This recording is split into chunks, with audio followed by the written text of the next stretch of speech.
Mitä mieltä sä oot, Redrama, tästä Suomessa jatkuvasti vellovasta pakkoruotsikeskustelusta? Mitä sä ajattelet siitä? Ärsyttiikö sua esimerkiksi lukea suomea koulussa aikoinaan? Ei, totta kai ei, koska sehän oli ihan selkeä, että sehän on pakko oppia, jos täällä asuu. Mä oon en pelännyt, mutta siis mä oon ajatellut, että arvannut, että näitä kysymyksiä tulee. Niin siis mun pitää sanoa, että mä ymmärrän ihan täysin niin kuin sen ajatuksen, että sitä ollaan vastaan. Mutta samaan aikaan mun pitää sanoa, että koska siihen on se sana pakko, niin mä uskon, että sekin on alusta lähtien niin kuin herättänyt. Koska mä muistan itse teini-ikäisenä, niin mikä tahansa joku sanoo, että mulla on pakko, niin mulla oli aika vaikea. Ja se, mikä mulla on ollut aika siistiä, että nyt mä oon 2 viikkoa vetänyt keikoilla sinkkuu. Ja siis niin kuin mä oon aina jonkin verran hermostunut ennen keikkaa, mistä tahansa se on ja mikä tahansa keikka. Mun mielestä pitääkin olla. Mutta pitää kyllä sanoa, että Keuruulla ja Kaustisella ja Pieksämäellä, kun mä oon käynyt keikoilla nyt, niin ollut kyllä semmoinen fiilis, että mitä tässä nyt käy, että tuleeko vaan keskisormeen. Mutta päinvastoin, että ihmiset on digannut tosi paljon. Ja sitten sun pitäisi hoitaa semmoisilla alueilla, missä sä epäilet, ettei ruotsia osata, niin samalla tavalla kuin tuossa Abba-musikaalissa on ne screenit, missä menee tekstitys samaan aikaan. Niin kuin karaoke-versiot, kyllä.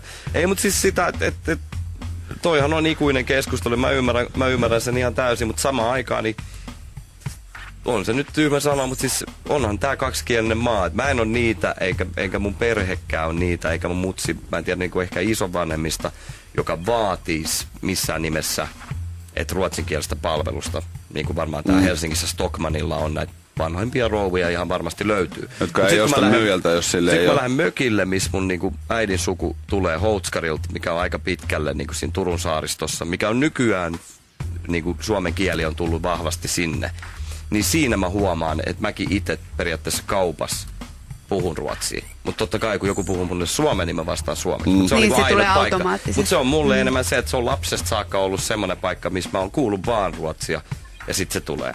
Mutta se, että niinku, mun mielestä mä uskon, että koko ehkä mun sukupolvi, mitä se tarkoittaakaan, ja nuoremmat, niinku suomenruotsalaiset, niin ne ei ole mitenkään, mä en usko, että löytyy semmoisia tyyppejä, joka vaatisi, että pitäisi mennä joka ABC-bensikselle mistä tahansa ja puhuu ruotsia. Se on niinku itsestäänselvyys.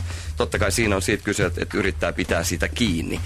Mutta mun mielestä kyllä se väli, jossain välissä se totuus on. Ja sit mä uskon, että kyllä nuoret on, kielihän on aina kuitenkin tosi iso bonus. Että niinku mitä enemmän kieli osaa, niin mun mielestä sehän on ihan mahtavaa. Niin, en mä kyllä koskaan kuullut, että joku olisi sanonut, että voi harmi, kun mä nyt osaan ruotsia tai saksaa. Harmi, että mä puhun vähän espanjaa. Niin kyllä nyt kielet on aina kotiinpäin ja kyllä nyt ruotsin, että se, että on suomalainen ja osaa ruotsia, niin ihan varmasti se on niinku rikkautta kuitenkin.